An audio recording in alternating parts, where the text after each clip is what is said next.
believe it. Oh my gosh, he has teeth or something in there. All right, so this episode we're gonna make what they call a hobo stove, which I know this is not a real hobo stove, so I'm gonna call it a modified hobo stove. This right here I picked up at Walmart. I think it was like $3 and something, $3.97. I got a little Sharpie to help me outline where I need to cut, some wire snips, a little file, some gloves, and some nuts and bolts for the legs.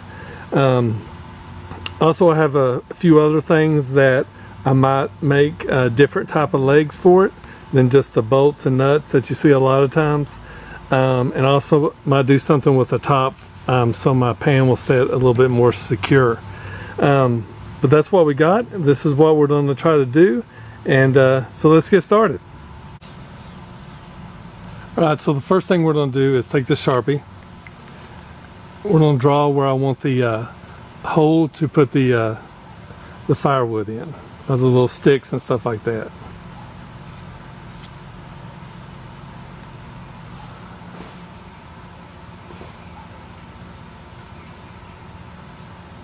You don't have to be perfect.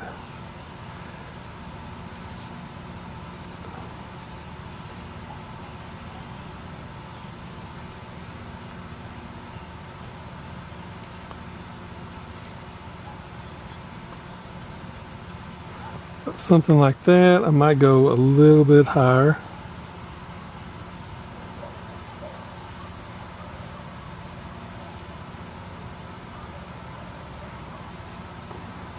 Alright, something about like that.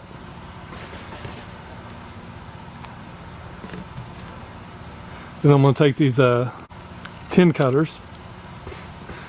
So we're going to take these tin cutters and I'm just going to cut out along this and make an opening to put our sticks in.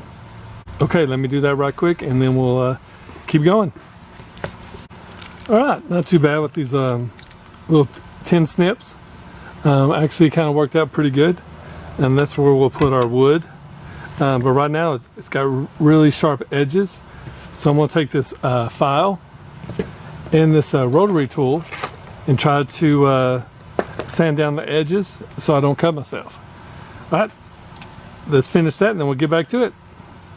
All right, so I sanded her down. So kind of got rid of the sharp edges. I wish I would have had a cutter for that rotary tool. That would have made it, I could probably cut it out a lot better, but the little snips didn't work too bad. All right, so we got that done. So right now I'm going to work on the legs, and that's going to come with some of the nuts and bolts that I got. And we're going to try to go down through here and see how stable that is, and if we need to, we can make some modifications. All right, there you go. I put 4 bolts on the bottom.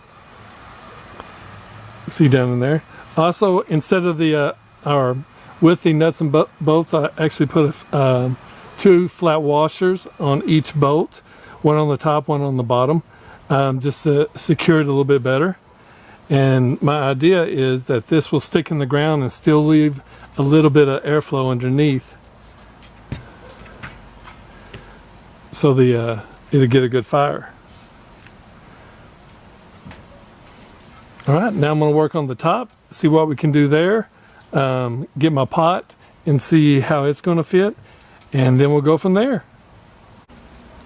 All right, there's my pot sitting on top of it. It's pretty secure. Like I said, those bolts will be kind of stuck in the ground, but I'm going to see if I can rig something up so it'll be a little bit more secure, so it won't tip over, because last thing you want is to dump over your food or spill water on yourself when you're trying to cook something. All right, let's see what I can come up with. All right, this is what I came up with. I made 3 little legs just to stabilize it better.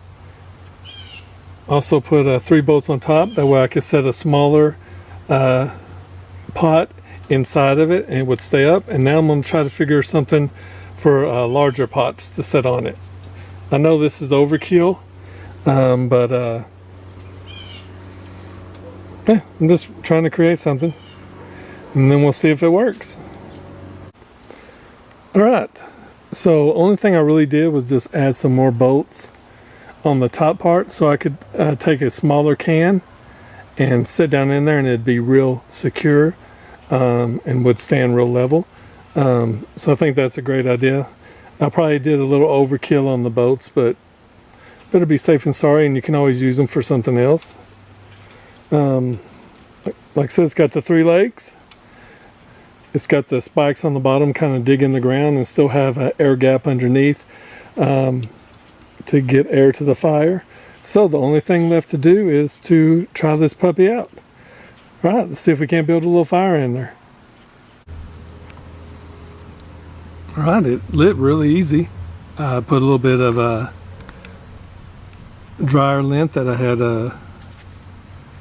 been saving up, and put some really dry, just little bitty twigs, and man, they caught quick. But this is what I'm going to call a modified stove. I don't really want to say hobo stove, but because I really want to make a hobo stove, just out of a tin can, some couple of holes, and just like a real hobo would. But there you go.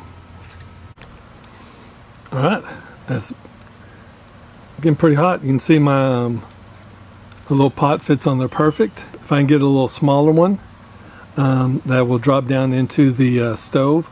Those bolts will hold it up and it'll even be more secure. But I gotta count this as a win. I think this will be a excellent little stove. I just want to thank y'all for watching this video.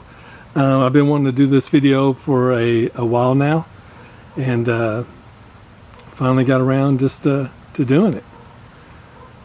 All right, yeah, it's really catching now. Yeah, all those little air holes, man, they really get after it. Yeah, if you like this video, leave a like, hit subscribe, leave a comment. It really helps me out. Just want to thank y'all for watching, and the next episode I'll do a authentic hobo stove. All right, y'all have a good one, and I'll see you next video.